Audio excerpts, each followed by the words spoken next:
Hello, I'm Fiona Sitkin, a host of a talk show, The Bridge for Women Worldwide. Welcome to The Bridge, my friends. In this talk show, as well as in my blogs and the recent book, How They Made It in America, the focus is on women role models. Why? Because I would like all the people, especially women, to hear their stories and build up their own lives using excellent ideas and blueprints.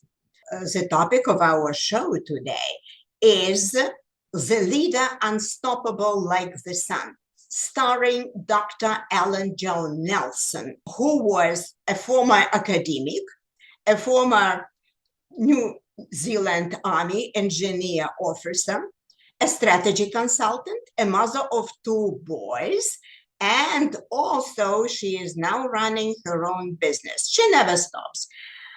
You will hear a story of a remarkable person who reinvented herself from an eager to learn girl to a successful New Zealand engineer officer and international business consultant. You will learn what it takes for a young girl to hold her own and then become a leader, standing up for other women.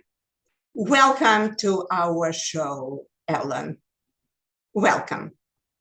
Thank you very much, Fiona. It's lovely to be here with you. Thank you. I'm very happy to have you. Let me introduce you formally here at the bridge. My friends, Dr. Ellen Joan Nelson is a strong personality. See for yourself.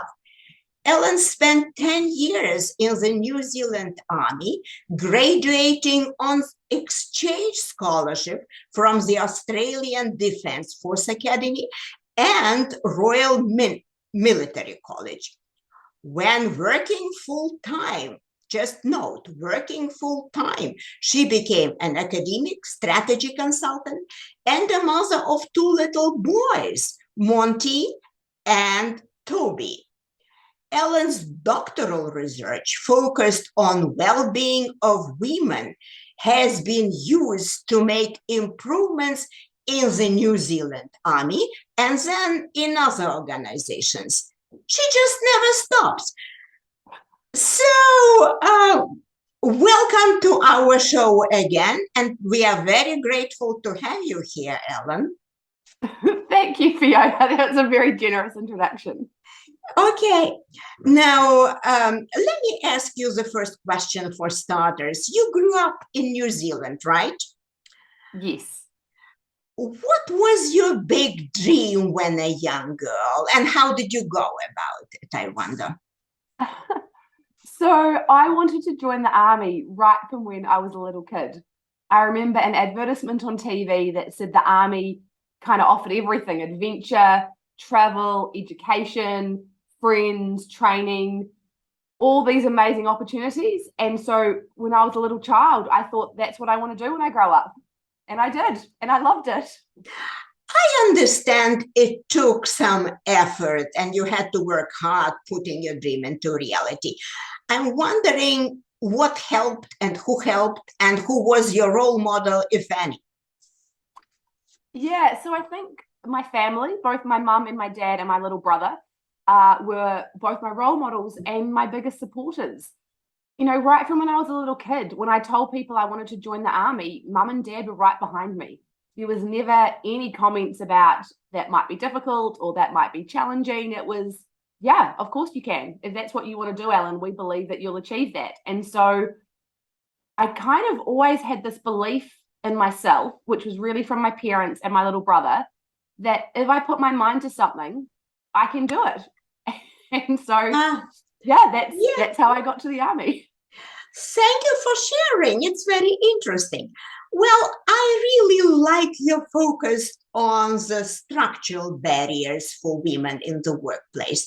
One of the toughest among them is the tension between work and family. In America, we call it work-life balance.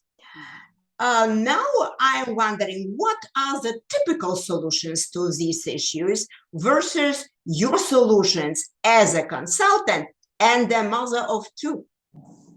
Yeah, sure. So this sort of particular topic around the challenge of balancing work and family, it came out of both my PhD and then I kind of accidentally embarked on this huge postdoctoral research project about the experiences of working parents, which just further confirmed what a challenge this is. And the current solutions tend to be focused on the individual. So, you decided to have children, so it's going to be your problem to figure out how you make that work.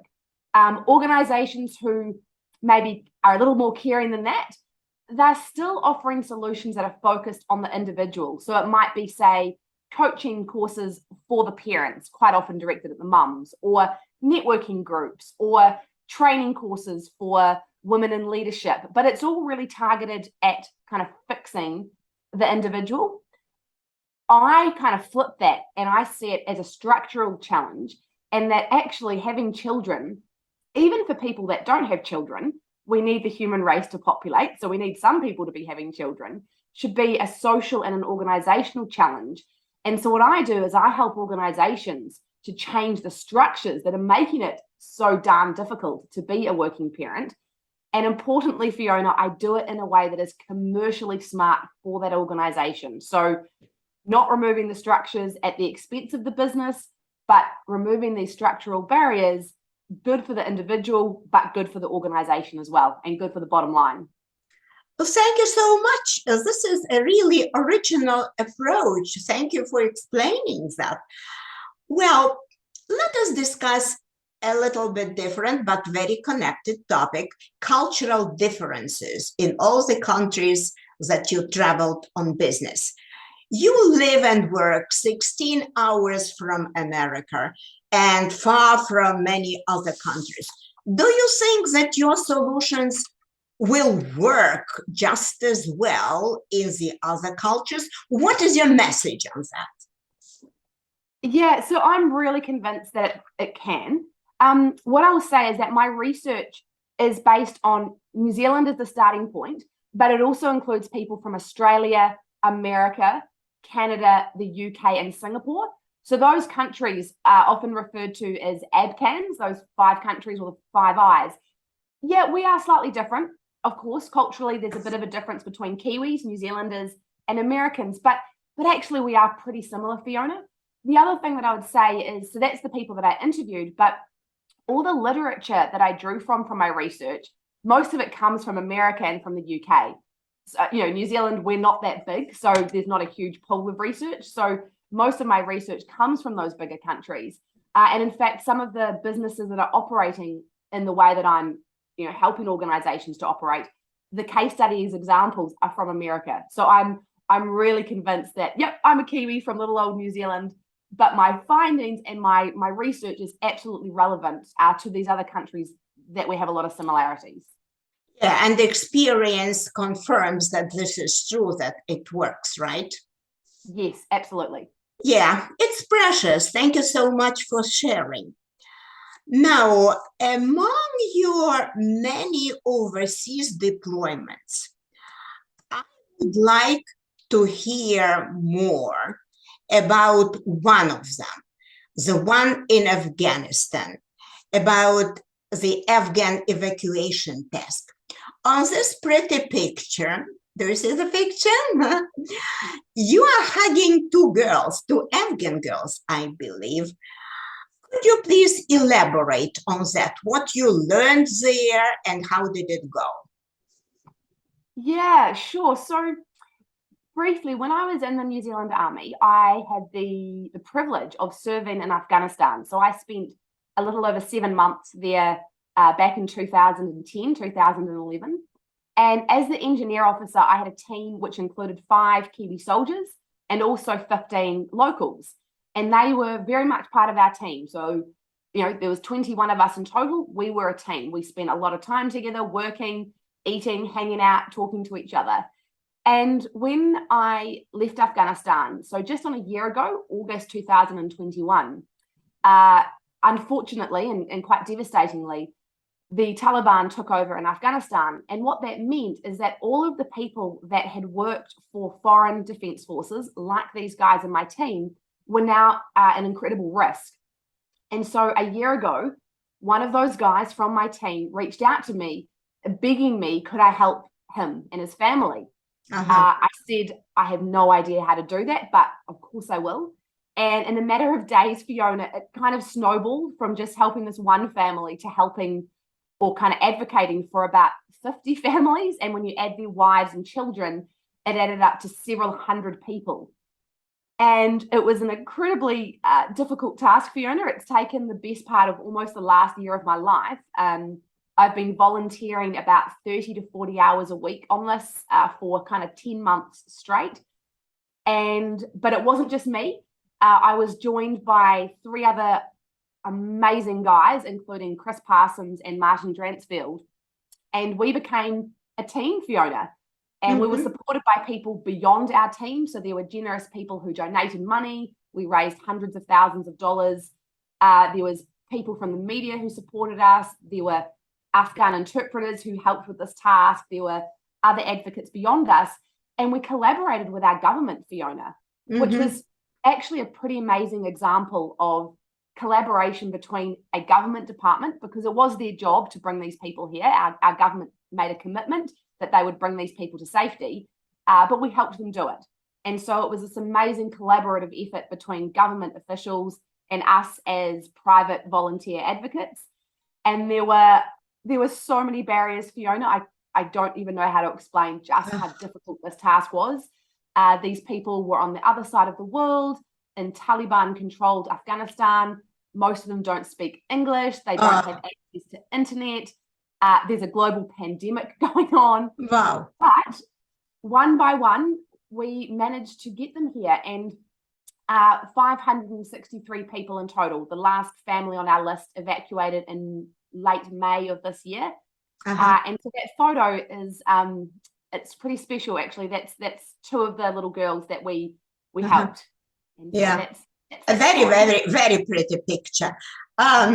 I visited your website, www.ellenjohnelson.com, and there are many links, very interesting with details. And I read your paper, your article about leadership lessons from Afghanistan. I love it. It's an amazing paper.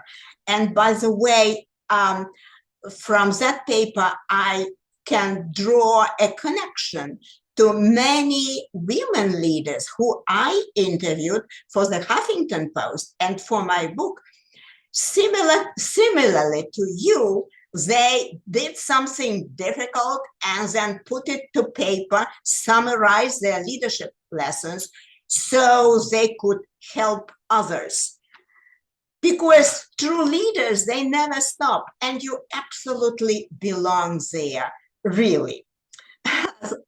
True leaders never stop like the sun. That's my experience. All right, thank you very much for sharing. Now, let's go on, and I believe that you pay a lot of attention to the values in your life and work. Let us talk about the values that made you, you. In my book, you may know, I described 7 success values that help my 18 women book subjects go up in life, become very, very successful leaders. I am wondering which of these values you may hold close to your heart, huh? Yeah, I love that, Fiona. And I mean, I like all of them. Well, the American mindset maybe isn't me because I'm a Kiwi, but I relate to all of them. But it's easy, the top 2. So inclusive leadership and emotional intelligence. And that paper that you just spoke about, and thank you for mentioning that. So if anyone is interested, Fiona's given the website and it's on my media and publications tab. It's the lessons learned from Afghanistan evacuation task. And in fact, there's 9 lessons around leadership from it. And they kind of include those 2 points, actually, Fiona. So I fundamentally believe, and I mean this passionately, in the value of diversity. So that's diversity in terms of kind of the things that you can, I guess, see in terms of, gender or race or ethnicity or age, And our team had that. We had diversity of all those things. But more importantly is diversity of thought. And what I realized with this very complicated, tricky, high stakes task to get people out of Afghanistan, we could not have done it with a team full of Ellens. We needed the differences and the different approaches and the different personalities to achieve this. And diversity by itself means nothing unless there's inclusion. So in order to get the value from those diverse perspectives, you need to make sure that there is inclusive leadership so that everybody feels safe to bring their kind of true and authentic self. So that's kind of the first one. And then emotional intelligence. I love Brene Brown talked about this in a post somewhere, and she actually quoted someone else, but it talked about the fact that people sometimes believe that we are thinking creatures who sometimes have some feelings, but actually it's the other way around. We are feelings-based creatures who sometimes do some thinking. So if you have emotional intelligence, I think that's one of the most powerful things a leader can have to get the best out of their team. Okay, thank you so much for this contribution to the values issues. I very much appreciate it. This alone makes you an international role model for women and men alike. And being a role model is a great mission in life. So I am looking forward to seeing your next big achievement, Ellen, because leaders with your kind of drive, in my experience, they never stop. And I thank you for an interesting conversation. We all appreciate it. Thank you. Thank you so very much, Fiona. You're very welcome. And now, my friends, let me thank you for watching The Bridge for Women Worldwide. Please subscribe to our channel. We have almost 9,000 subscribers and counting, and let us connect using the links, YouTube, via comments, and my book website, www.fionasitkin.com, and also my email. You are very, very welcome. And now, Ellen and I are wishing all of you to stay well and healthy for years to come. I salute you. Bye-bye.